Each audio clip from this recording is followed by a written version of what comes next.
Hey you guys, definitely don't forget to subscribe to Sassy Sexy Save TV. Don't forget to subscribe to this channel. We want to grow and be better together, embracing who we are, embracing our womanhood and our salvation. And what better way than to do that and to learn more and to grow than subscribing to this channel. So don't forget to subscribe, you guys.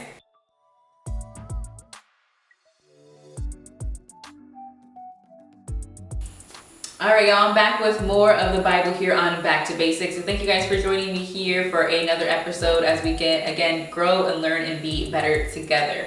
For those of you who are new to this segment, my name is Quiniqua, and here I like to go ahead and talk about, of course, the Bible. But specifically, I focus on a lot in regards to terminology, different words or phrases, what they mean, and explain what they are and why, again, they're so important. Along the way, give a little historical and biblical context along the way so we can have better understanding of what we are learning and what we are reading as we go through the Bible. Sometimes it can feel a little intimidating, but I don't want the Bible to feel intimidating.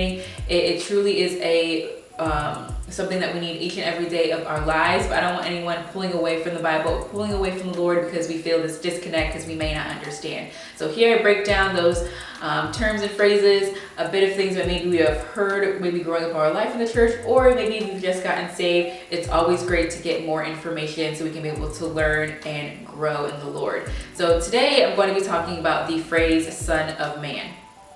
And Son of Man is the primary title that's used when Jesus refers to himself. Now, Jesus is referred to as Son of Man 88 times in the New Testament. So jumping right in, this title refers to Jesus, who was fully God. And looking at John 1st chapter verse 1, just pausing for a moment, it reads, "In the beginning was the Word, and the Word was with God, and the Word was God." So of course, Jesus was fully God, but as well, he was also fully human. And going into the text here, going to John, the 1st chapter, verses 14, it tells us, "And the Word became flesh and dwelt among us, and we have seen his glory as of the only Son from the Father, full of grace and truth." So he's the Son of God and the Son of Man. And we see this looking in 1 John, the 4th chapter, verses 2. As well, Son of Man is a title of humility. Of course, Jesus leaving heaven's glory or God coming down, leaving heaven's glory and taking on human flesh.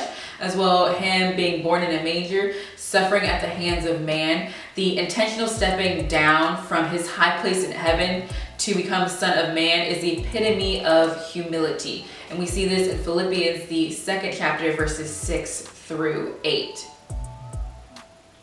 And as well, the Son of Man title, this is a title of deity and the fulfillment of prophecy. Jesus' claim in front of the high priest to be the Son of Man was a reference to the prophecy of Daniel, on Daniel, the 7th chapter, verses 13 through 14.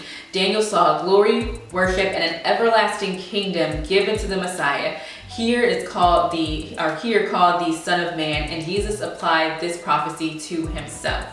So looking through the Bible here, going through these scriptures, understanding that Son of Man, of course, it is explaining here that Son of Man, of course, God is fully God and as well as fully human as well, which means that God understands as well what we're going through. He has felt every single thing we're going through. He has been tempted in every way that we have been tempted.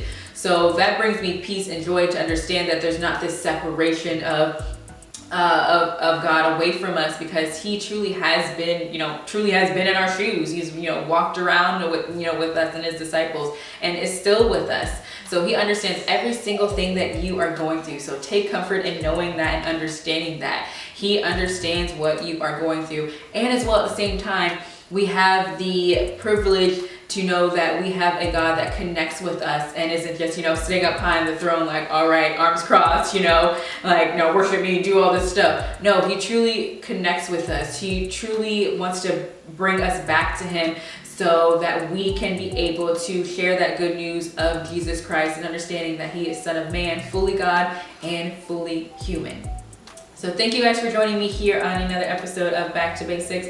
For more information or all these Bible verses that I've talked about here today can be found on our blog, www.sassysexysave.com. There you can find more information or even get a little refresher for those of you readers like me wanting to read everything that we've discussed here. But thank you guys for joining me here on another episode. Can't wait to see you next time so we can continue to grow and be better together.